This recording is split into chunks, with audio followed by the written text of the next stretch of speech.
Hello, what's up guys, how are you everyone? I hope everybody is well. Today I have one BMW 750 and in this car have a problem in dashboard.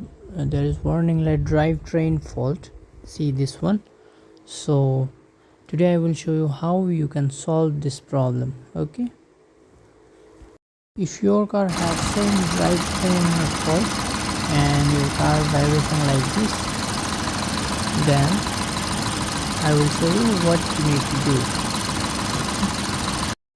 See, when I see drivetrain, and then I think I check my car engine plugs. So we remove here engine plugs, and you can see here all plugs are fully damaged. See,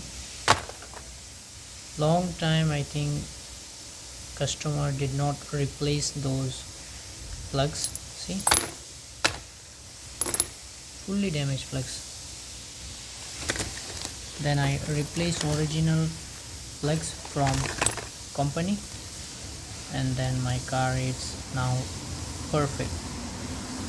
If your car have same drivetrain fault, please check your car ignition plugs, and if damaged, replace those plugs. Okay, thank you.